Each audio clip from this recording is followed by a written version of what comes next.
Serait-ce la tribune de trop pour BHL? Dans l'édition du Point de ce jeudi 29 août, Bernard-Henri Lévy se livre à une violente diatribe contre la Fédération de Russie et son président Vladimir Poutine. Pour lui, aucun doute, au diable les inspecteurs de l'ONU. C'est Bachar al-Assad qui a gazé son peuple. Ne pas le dire, c'est, je cite, écoutez bien, être un carteron de rouge-brun qui ne rate aucune occasion d'exercer leur révisionnisme maniaque. Fin de citation. Il faut le savoir, si vous n'êtes pas de l'avis de BHL, vous êtes un nazi. C'est une première constante chez BHL. Comme ça sent le gaz en Syrie, il faut que l'ONU intervienne, c'est incontournable. Je cite à nouveau, pas de question non plus sur la nécessité d'une riposte, la morale l'exige. La cause de la paix le demande, mais le pragmatisme, l'esprit de sérieux, la réelle politique la plus élémentaire le prescrivent tout autant. Fin de citation. Notez que lui se garde bien d'y aller, car il n'a jamais mis sa peau au bout de ses idées malsaines. C'est une deuxième constante chez BHL. Et si l'ONU est bloquée, je cite encore, par des États voyous et de fait par leurs parrains russes, fin de citation, il faut passer outre le droit international et faire comme en Serbie en 1999. Tant pis pour les populations civiles bombardées, les terres polluées par l'uranium enrichi des munitions de l'OTAN et les infrastructures civiles rasées. Si la nef de la gloire de BHL doit flotter sur les océans de sang, qu'à cela ne tienne. Serbes, Kosovars, Géorgiens, Ossètes, Palestiniens, Libyens ont déjà payé leur tribut à BHL, c'est au tour des Syriens. C'est une troisième constante chez BHL. Dans son texte, mal écrit comme à l'accoutumée, il dit que la Russie est, je cite, un grand pays gouverné par des matamores revanchards dopés au ressentiment. Et le philosophe péripatéticien de s'interroger, et si Vladimir Poutine n'était qu'un tigre de papier, un Popeye bodybuildé, un maître chanteur sans biscuit qui ne prendra pas le risque de mettre en péril ces Jeux Olympiques de Sotchi. Fin de citation. On peut tapisser la Syrie de bombes car la Russie n'interviendra pas. BHL le sait, je cite toujours, il a pris conscience en discutant cet été avec un responsable russe dont il doit respecter l'anonymat. Il faut croire BHL sur parole, c'est une quatrième constante chez BHL. Et c'est là qu'il faut faire le portrait de BHL, puisqu'il nous demande de le croire sur parole. Quel est donc cet homme qui a ses audiences dans la plupart des rédactions françaises dans lesquelles il est soit actionnaire, soit ami avec les propriétaires? Bernard-Henri Lévy dit BHL est un agent d'influence millionnaire et un menteur pathologique. Millionnaire, il l'est grâce à la société de commerce de bois précieux héritée de son père, la Bécob.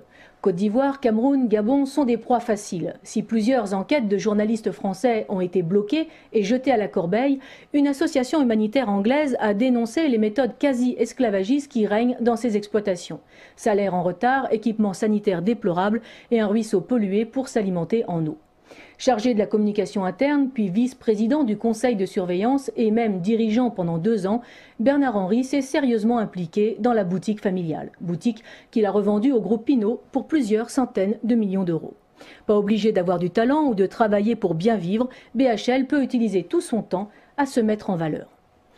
Comme écrivain ou philosophe, BHL est la risée de ses pairs. Les livres qui démontent son mythe sont légion. Les élucubrations de Bernard-Henri Lévy lui ont valu les réprimandes et les sarcasmes d'intellectuels aussi divers que Raymond Aron, Gilles Deleuze, Pierre Bourdieu, Pascal Boniface, Michel Onfray ou encore Pierre Vidal-Naquet qui a dit de lui, je cite, qu'il s'agisse d'histoire biblique, d'histoire grecque ou d'histoire contemporaine, BHL affiche dans tous les domaines la même consternante ignorance et la même outrecuidance. Fin de citation.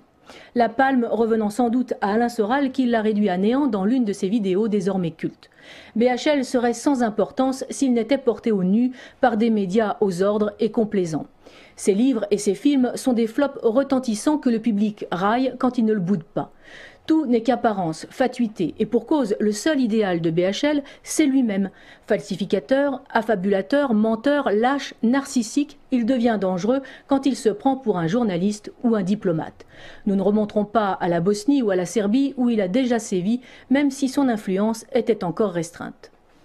En 2005, en Géorgie, alors que la Russie a mis fin au massacre des civils en Ossétie du Sud et stabilisé la ligne de front, BHL s'installe au Marriott, un 5 étoiles à Tbilissi, et témoignera de la férocité des Russes qui ont brûlé Gori avec des centaines de chars.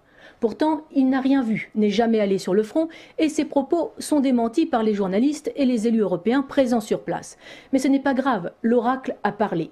2 jours et demi en palace et il repart comme il est venu, en jet privé. Il paraît qu'il ne pouvait pas rester plus longtemps sur place, il avait une soirée à Nice le samedi soir.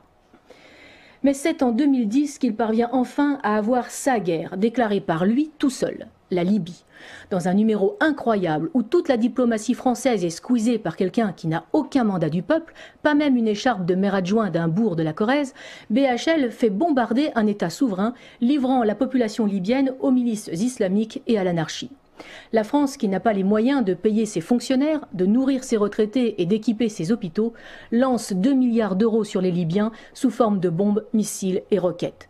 Quand les combats cessent, BHL est là et pose en guerrier au milieu de soldats d'opérette, aux treillis bien repassés, aux fusils d'assaut équipés pour le tir à blanc avec un seul chargeur.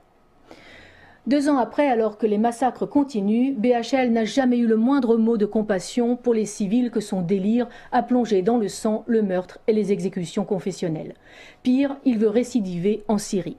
Toutes les abominations commises par ses amis, les pseudo-rebelles, du viol de gamines de moins de 13 ans à l'éventration des femmes chrétiennes, en passant par les décapitations des soldats capturés vivants ou des scènes de cannibalisme, rien n'a pu altérer la splendide suffisance de ce fou dangereux qu'il faudrait écouter comme un nouveau messie. Son cas est pathologique. Il tient plus de la psychiatrie que de la diplomatie, du journalisme ou même de la philosophie. C'est cet homme-là qui veut entraîner le monde dans une guerre en Syrie, dont nul ne peut dire quelles seront les conséquences vu les puissances régionales et internationales impliquées.